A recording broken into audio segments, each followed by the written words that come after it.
អំពីវិនិយោគយ៉ាងផុសផុលឲ្យធ្វើពហិការឈប់ទៅប្រទេសថៃបានចាប់ផ្ដើមក្នុងចំណោមពលរដ្ឋឥណ្ឌាជាច្រើនទាំងអ្នករស់នៅក្នុងនិងក្រៅប្រទេសឥណ្ឌាបន្ទាប់ពីកងកម្លាំងថៃបានបំផ្លាញរូបបដិមាតំណាងព្រះវិស្ណុដែលកម្ពុជាបានសាងសង់នៅក្នុងតំបន់អានសេសខេត្តព្រះវិហារនេះបើយោងទៅតាមប្រព័ន្ធផ្សព្វផ្សាយឥណ្ឌា First Post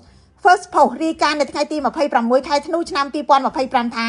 នៅគ្រប់បណ្ដាញសង្គមពលរដ្ឋឥណ្ឌានៅតាមបណ្ដាប្រទេសនានាបានជំរុញឲ្យប្រជាជនបោះបង់ប្រទេសថៃជាគោលដៅទេសចរពួកគេមួយចំនួនថ្កោលទោសរដ្ឋាភិបាលថៃនិងអំពាវនាវឲ្យដាក់សម្ពាធសេដ្ឋកិច្ចនិងការទូតលើទីក្រុងបាងកកពលរដ្ឋឥណ្ឌាពិពណ៌នាអំពីការបំផ្លាញរូបសំណាកព្រះវិស្ណុនៃសាសនាហិណ្ឌូថាជាការវាយប្រហារលើបេតិកភណ្ឌសាសនាមិនមែនជាឧបទ្ទវហេតុយោធានោះទេអ្នកខ្លះចាត់ទុកថាជាឧក្រិដ្ឋកម្មសង្គ្រាមនិងទាមទារការទទួលខុសត្រូវជាអន្តរជាតិទៀតផងយោងតាមភ្នាក់ងារព័ត៌មានបារាំង AFP រូបបដិមាតំណាងព្រះវិស្ណុនេះត្រូវបានសាងសង់ឡើងក្នុងឆ្នាំ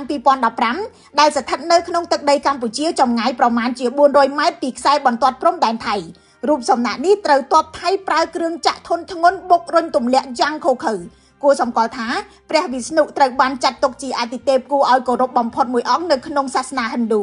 យោងតាមមជ្ឈមណ្ឌលស្រាវជ្រាវ Pew មានមូលដ្ឋាននៅសហរដ្ឋអាមេរិកសាសនាហិណ្ឌូត្រូវបានគោរពប្រតិបត្តិដោយមនុស្សប្រហែលជា1200លាននាក់នៅទូទាំងពិភពលោកក្នុងនោះមាន1100លាននាក់រស់នៅក្នុងប្រទេសឥណ្ឌាឬក៏ស្មើនឹង 80% នៃចំនួនប្រជាជនឥណ្ឌាសរុបនោះហើយជាមូលហេតុដែលប្រតិកម្មនៅក្នុងប្រទេសឥណ្ឌាចំពោះទង្វើរបស់យោធាថៃដែលកម្ពុជាចាត់ទុកថាអមនុស្សធម៌នេះបានទាក់ទាញចំណាប់អារម្មណ៍ទូទាំងពិភពលោកបើទោះជាបែបនេះក្តីប្រតិកម្មរបស់ឥណ្ឌាហាក់ដូចជាមិនបានធ្វើឲ្យរដ្ឋាភិបាលថៃភ័យបារម្ភនោះទេលោកអនុទានឆានវិរៈគុលនាយករដ្ឋមន្ត្រីថៃផ្ទះរបស់ថៃបាននិយាយថាការបំផ្លាញរូបសំណាកព្រះវិស្ណុមិនបានស្មើនឹងទាហានរបស់ខ្លួនដែលដាច់កជើងដោយសារជន់មីននៅព្រំដែនកម្ពុជាថៃទេខ្ញុំរស់សុធាពី News Today NTTV